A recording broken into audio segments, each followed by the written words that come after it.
السلام علیکم دوستو، میں آپ کے لیے کرا کرم کا تاج محل ناول لے کر آئی ہوں بائے نمرہ احمد۔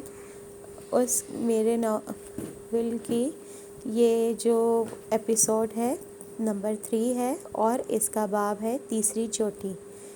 اتوار 24 جولائی 2005 پاپا کی ڈھیر ساری دعائیں لے کر وہ گھر کے گیٹ سے باہر کھڑی ٹور کمپنی کی بس میں چڑھ گئی۔ ان کا گائیڈ کم ڈرائیور ظفر اس کا سامان لوڈ کر کے ڈرائیونگ سیٹ پر آ گیا۔ بس میں اسے 4 انجان چہرے دکھائی دیے تھے۔ وہ ایک نسبتاً پچھلی سیٹ پر کھڑکی کی طرف بیٹھ گئی تھی۔ نشا یا وہ ترک سیاہ ابھی تک نہیں آئے تھے۔ کھلے شیشے سے آتی ٹھنڈی ہوا اس کی آنکھوں کو بند کر رہی تھی۔ اس نے شیشہ بند کر دیا اور لیئرز میں کٹے سیاہ بالوں کو اونچی پونی ٹیل میں باندھا۔ دفتر اسے دوسرے مسافروں کا خیال آیا۔ اس نے ایک سرسری نگاہ اس پر ڈالی۔ اس کے بائیں طرف والی نشستوں کی قطار میں اس کے برابر ایک کم عمر لڑکی بیٹھی تھی۔ عمر بمشکل 21 سال، کندھوں سے اوپر آتے کھلے بال جو ماتھے پر بینڈز کی صورت میں کٹے تھے اور گوری رنگت۔ وہ محویت سے سڑک کے کنارے بھاگتے درختوں کو دیکھ رہی تھی۔ اس نے سویٹ ٹراؤزر اور گھٹنوں تک کرتا پہن رکھا تھا اور پاؤں میں سینڈل تھے۔ دوسرے مسافروں میں 50-55 سالہ ایک انکل تھے، غالباً کوئی ریٹائرڈ افسر یا کوئی امیر بزنس مین۔ وہ خاصے وجیح تھے اور سب سے اگلی سیٹ پر براجمان تھے۔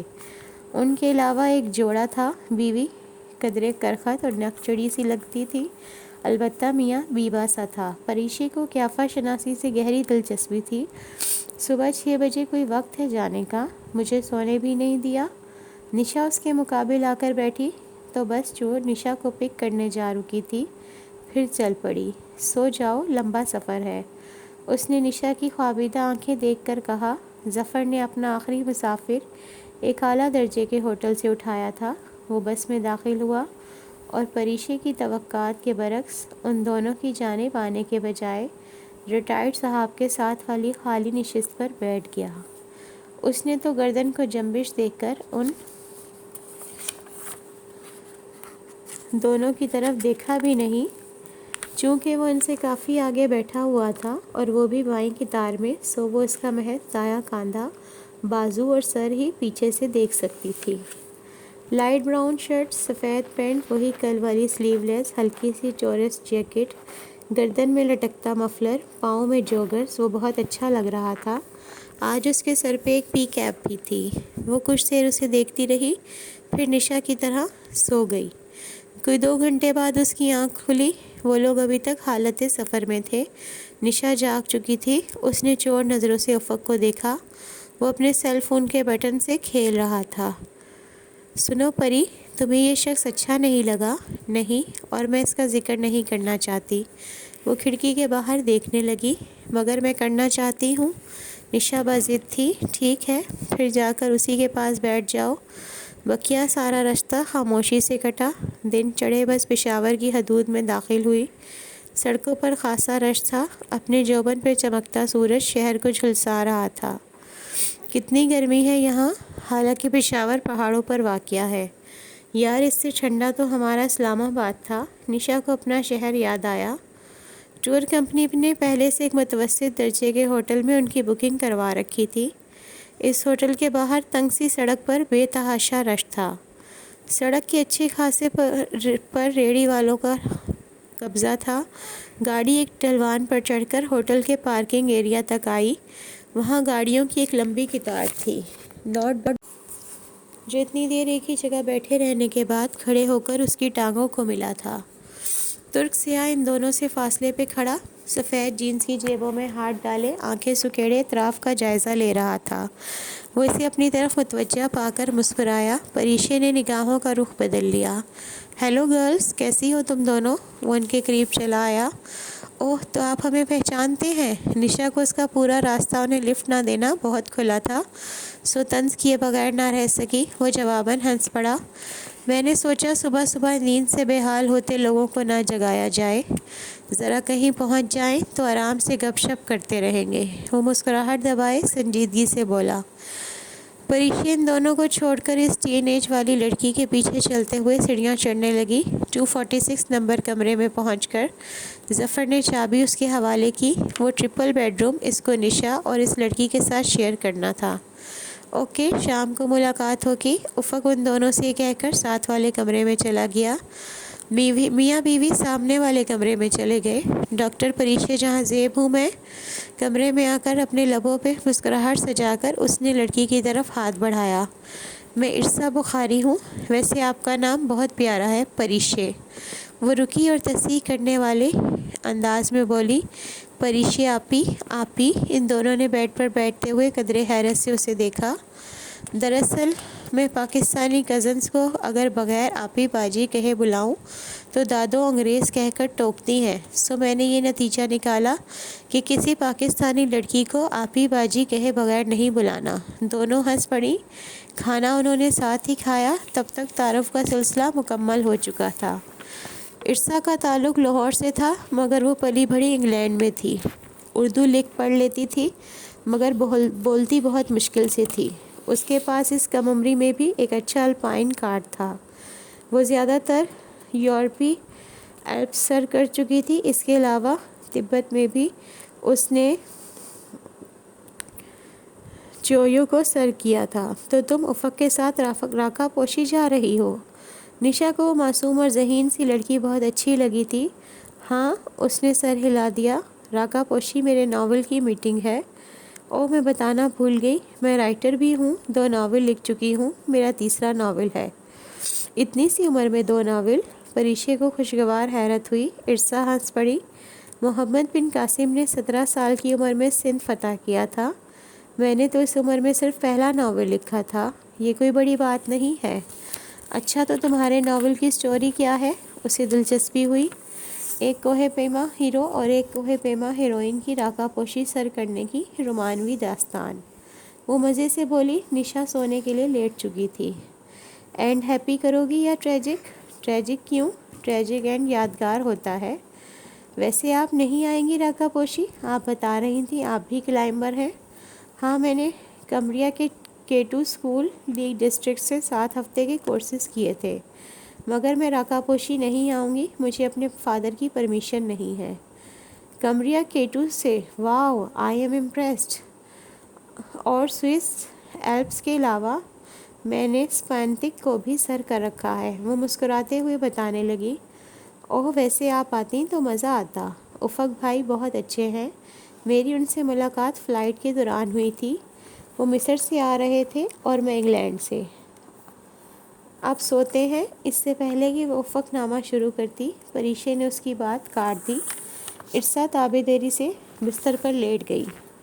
جلدی ہی اسے نیند نے آن گھیرا، پھر وہ شام تک سوتی رہی۔ عرصہ اور نشا صبح تڑکے ہی اٹھ گئی تھیں اور بآواز بلند گپے ہانکتے ہوئے انہوں نے اسے بھی جگا ڈالا تھا، مگر وہ آنکھوں پر بازو رکھے سوتی بنی رہی۔ دفتر دروازے پر دستک ہوئی۔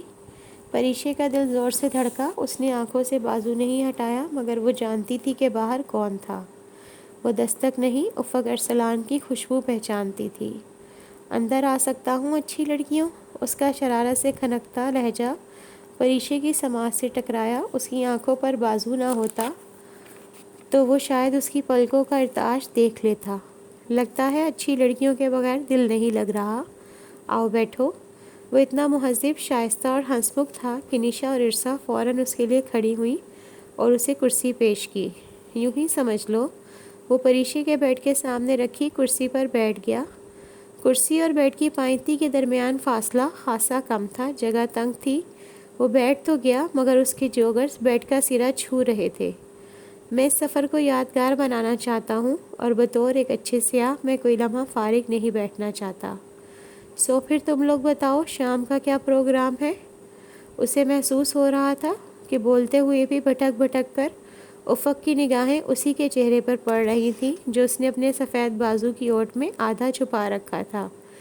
کمبل بھی گردن تک لے رکھا تھا، صرف چہرے کا نچلا حصہ کھلا تھا۔ پری اٹھ جائے تو کوئی پروگرام بناتے ہیں۔ تمہاری دوست بہت زیادہ سوتی ہے کیا؟ اس کے انداز سے پریشے کو لگا وہ جان گیا ہے کہ وہ سو نہیں رہی۔ نہیں، آج بس ذرا تھک گئی ہے، تم اپنا پروگرام بتاؤ۔ میں آج تمہارے پشاور کے بازار، یہی کینٹ اور صدر وغیرہ کھنگالنے کا سوچ رہا ہوں۔ باقی ٹورسٹ اٹریکشنز کل دیکھوں گا۔ تو پھر ہم تینوں بھی آپ کے ساتھ چلتے ہیں افق بھائی؟ احمد صاحب اور افتخار فیملی کی مرضی، وہ جہاں بھی جائیں، یا پھر ان سے پوچھ لیں۔ ارسا متذبذب سی تھی۔ وہ کپل بہت ریزرو ہے، وہ یقیناً ہم سے گھلنا ملنا پسند نہیں کریں گے۔ احمد صاحب تو آدھا گھنٹہ ہوا کہیں چلے بھی گئے، پھر ہم چاروں ساتھ چلتے ہیں۔ مگر وہ ایک لمحے کو رکا، پری کے کان کھڑے ہو گئے۔ مگر کیا؟ مگر ہو سکتا ہے تمہاری دوست کو کوئی اعتراض ہو۔ ارے نہیں، وہ بہت نائس اور سویٹ ہے، اسے کوئی اعتراض نہیں ہوگا۔ ویسے نشا، مجھے بہت خوشی ہوئی تھی جب تم نے مجھے بتایا تھا کہ تمہاری دوست میری بہت تعریف کر رہی تھی۔ پریشے نے ایک جھٹکے سے کمبل اتارا اور تیزی سے سیدھی ہوئی۔ میں نے ایسا کب کہا تھا؟ افق کا کہکہ بے اختیار بلند ہوا اور اسے اپنی حماقت پر شرمندگی ہوئی۔ نشا اور ارسا قدرے حیران تھیں، انہیں ابھی لطیفہ سمجھ میں نہیں آیا تھا۔ تم اٹھ گئی، میں سمجھی سو رہی ہو۔ میرے سر پہ جو تم لوگ گول میز کانفرنس کر رہے ہو، میں بھلا کیسے سو سکتی تھی سکون سے؟ اپنی شرمندگی چھپانے کو اس نے غصے کا سہارا لیا اور بستر سے نیچے اتر گئی۔ ڈریسنگ روم جانے کے راستے میں افق کی لمبی ٹانگیں حائل تھی، اسے قریب آتا دیکھ کر اس نے پیر سمیٹ لیے، پیر پٹکتے اس تنگ جگہ سے گزری۔ سوری پری، میں مذاق کر رہا تھا۔ وہ بمشکل ہنسی کنٹرول کرتے معذرت کرنے لگا، مگر وہ جھنجھلاتی ہوئی زور زور سے الماری کے پٹ کھول بند کرتی رہی۔ اچھی لڑکیوں، تیار ہو کر لابی میں آ جاؤ، تمہارے پاس صرف 15 منٹ ہیں۔ وہ جانے کے لیے اٹھ کھڑا ہوا تو پری نے کھنکیوں سے اسے دیکھا۔ اس نے لباس تبدیل کر لیا تھا، ہمیشہ کی طرح شرٹ کی آستینیں آدھی مگر رنگ سیاہ تھا، اور اوپر سفید ٹورس جیکٹ، گردن کے گرد بندھا بالکل سرخ مفلر۔ رائٹ باس، ارسا نے تابعداری دکھائی۔ وہ مسکراتے ہوئے ایک نگاہ پریشے پر ڈال کر باہر نکل گیا۔ وہ اف کہتے ہوئے کلس کر رہ گئی۔ ان 15 منٹ میں پریشے نے کوئی 200 دفعہ ان دونوں کو ضرور پروگرام بنانا تھا، تم نے اس کے ساتھ سنایا تھا۔ نشا ٹھیٹ بنی سنتی رہی۔ ارسا کو البتہ حیرت ہوئی تھی۔ یہ پریشی آپی کی کوئی لڑائی ہوئی ہے افق بھائی سے؟ وہ تو اتنے کیئرنگ اور سویٹ ہے، یہ صدیوں کی داستان ہے، تمہیں ایک شام میں سمجھ نہیں آ سکتی، نشا نے آہ بھر کر کہا۔ ہیئر برش کرتے پریشے کے ہاتھ ایک لمحے کو تھمے اور اندر سے کانپ کر رہ گئی۔ پلٹ کر ایک شاکی نظر نشا پہ ڈالی اور دوسری اپنی انگلی میں موجود انگوٹھی پر۔ نشا نے لاپرواہی سے کاندھے اچکا دیے۔ ارسا کے سر کے اوپر سے سب کچھ گزر گیا تھا۔ وہ پیر پٹک کر باتھ روم میں چلی گئی۔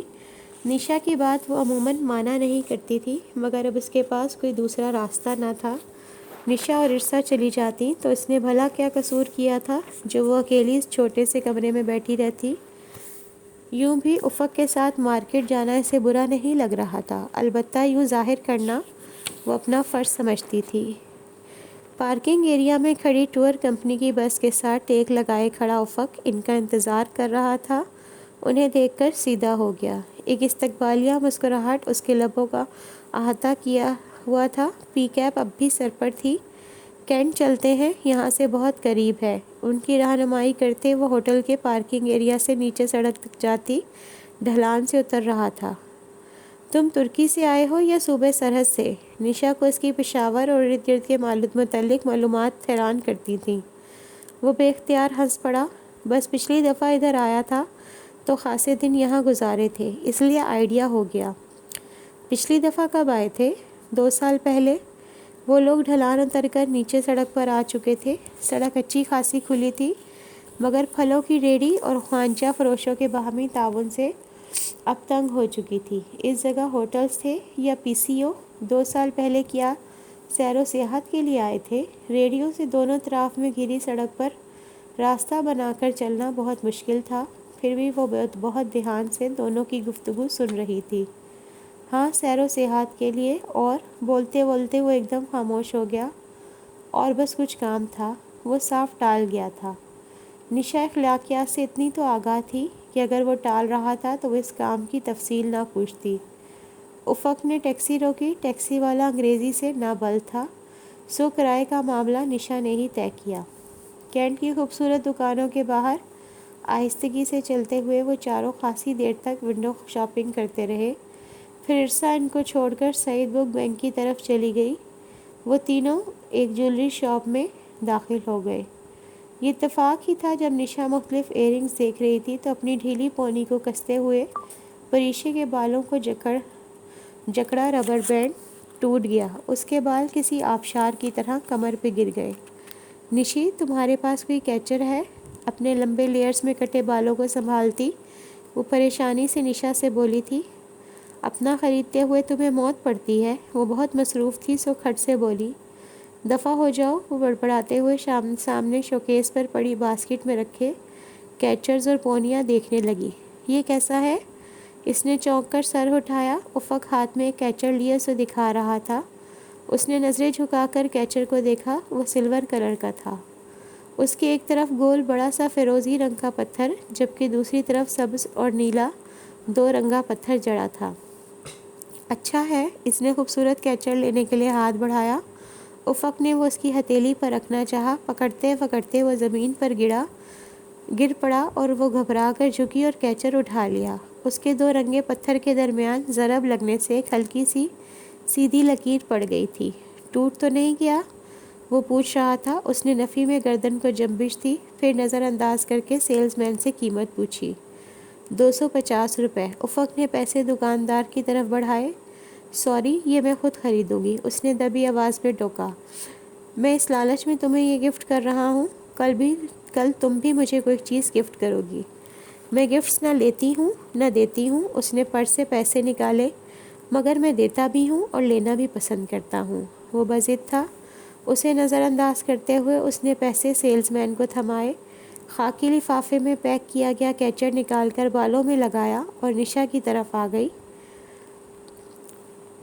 ارسا کے آنے اور نشا کی شاپنگ مکمل ہونے کے بعد لوگ باہر نکل آئے۔ باہر اندھیرا پھیل رہا تھا۔ شاپس کے اندر اور باہر روشنیاں جگمگانے لگیں۔ اسٹریٹ لائٹس اور سائن بورڈز بھی روشن ہو گئے تھے۔ رات کے کھانے کے لیے میں تم لوگوں کو پشاور کے بہترین ریسٹورنٹ لے چلوں؟ وہ ان کے دائیں طرف جیبوں میں ہاتھ ڈالے سامنے دیکھتے ہوئے چل رہا تھا۔ وہ اس کی جانب دیکھنے سے گریز کر رہی تھی۔ پی سی؟ ارسا نے جھٹ پوچھا۔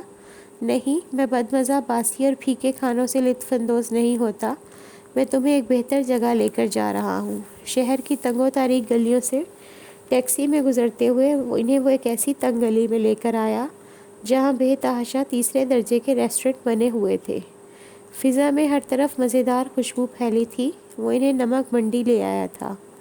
پریشے کو حیرت ہوئی، وہ اس کے ملک کو اس سے زیادہ جانتا تھا۔ نمک منڈی کی نمک والی کڑھائی کھا کر جب وہ لوگ وہاں سے نکلے تو نشا نے بے اختیار پوچھ لیا، تم اگر ان جگہوں پر اتنی دفعہ گھوم چکے ہو تو اب پھر کیوں ادھر آئے ہو؟ یہی تو میں کہہ رہی تھی، اچھے بھلے ہم جولائی میں ہی راکا پوشی کلائم شروع کر دیتے، خواہ مخواہ ادھر آنے کی کیا ضرورت تھی؟ پتہ نہیں افق بھائی کو اچانک ان علاقوں کا وزٹ کرنے کا خیال کیوں آ گیا اور مجھے بھی ساتھ گھسیٹ لائے۔ ارسا بے اختیار بول اٹھی۔ افق نے کوئی جواب نہیں دیا۔ اپنے ہوٹل کے کمرے میں واپس آ کر نشا پھر رت السان تھی۔ میں نے اتنا سافٹ، نائس اور اچھا انسان زندگی میں پہلی دفعہ دیکھا ہے۔ اور نہیں تو کیا، جتنی معلومات ان علاقوں کے متعلق انہیں ہے، میرا خیال ہے وہ ایک بہت کامیاب سفرنامہ نگار بن سکتے ہیں۔ رہنے دو ارسا۔ وہ جو ٹی وی ٹرالی کے قریب کھڑی بوتل منہ سے لگائے پانی پی رہی تھی، قدرے چڑھ کر بوتل منہ سے ہٹا کر بولی، یہ مغربی دنیا کے لوگ ہمارے ملک میں آ کر معلومات اس لیے نہیں اکٹھی کرتے کہ عالمی دنیا کو ہمارا سافٹ امیج دکھائیں، بلکہ تم ان گوروں کے سفر نامے اٹھا کر پڑھو تو تمہیں علم ہو کہ یہ لوگ ہمارے بارے میں کیا کیا زہر اگلتے ہیں۔ ہمیں جاہل، پسماندہ، غیر ترقی یافتہ کہتے ہیں۔ تمہارے یہ افق ارسلان بھی ترکی جا کر یہی کام کریں گے۔ سفر نامہ لکھ کر عالمی برادری کو یہ بتائیں گے کہ ہمارا ملک کتنا قدامت پسند، غریب اور سہولیات سے نابلد ہے، یہاں کتنی گندگی اور بد نظمی ہے۔ یہ سارے ایک جیسے ہوتے ہیں، پروپیگنڈا کرنے والے۔ بوتل رکھ کر وہ پلٹی تو ساکت رہ گئی۔ افق لب بھینچے دروازے کے بیچ کھڑا تھا۔ وہ یقیناً ٹیکسی کا کرایہ ادا کر کے انہیں شب بغیر کہنے آیا تھا، اور چونکہ وہ ارسا کے لیے انگلش میں بات کر رہی تھی تو نہ سن لینے کا تو کوئی سوال ہی پیدا نہیں ہوتا تھا۔ وہ یکدم تیز تیز قدم اٹھاتا راہداری سے واپس پلٹ گیا۔ نشا اور عرصا نے بے بسی سے ایک دوسرے کی طرف دیکھا۔ اس کی ناراضی وہ محسوس کر چکی تھی، احساس تو اسے بھی تھا۔ اندر سے وہ بہت پشیمان اور بے چین تھی۔ خاموشی سے لیٹ گئی اور تکیہ منہ پر رکھ لیا۔ تمہارے پیسے؟ نشا نے اس کی بیڈ سائڈ ٹیبل پر 250 روپے رکھے تو اس نے حیرت سے تکیہ چہرے سے اٹھایا۔ کون سے پیسے؟ وہ اس جیولری شاپ والے نے واپس کیے تھے، کہہ رہا تھا تم نے زیادہ دے دیے ہیں۔ تم اس وقت عرصا سے بات کر رہی تھی، میں دینا بھول گئی۔ اس کے انداز میں ہلکی سی خفگی تھی۔ وہ کچھ دیر تک بول ہی نہیں سکی۔ کیچر جو اس نے بہت استحقاق سے لگا رکھا تھا، اس کی ادائیگی اس شخص نے کی تھی جس کی وہ کچھ منٹ پہلے بے عزتی کر چکی تھی۔ اس کا دل چاہا کہ وہ 250 روپے اسی وقت اس کے منہ پر مار آئے، اور وہ مار بھی آتی، مگر اس نے احمد صاحب کے ساتھ کمرہ شیئر کیا تھا، اور پھر جو کچھ وہ کر چکی تھی سو اب مجبوری تھی۔ وہ خاموشی سے سونے کے لیے لیٹ گئی۔ پیسے اس نے پرس میں رکھ لیے۔ جتنا وہ اس سے دور بھاگنے کی کوشش کرتی، وہ اتنا اس کے راستے میں آ جاتا۔ تو دوستو، یہ تھی آج کی ایپیسوڈ۔ اگر آپ کو میری آڈیو اچھی لگی ہو تو اسے لائک کیجئے، شیئر کیجئے، اور میرے چینل کو زیادہ سے زیادہ سبسکرائب کیجئے۔ کل پھر ملیں گے۔ اللہ حافظ۔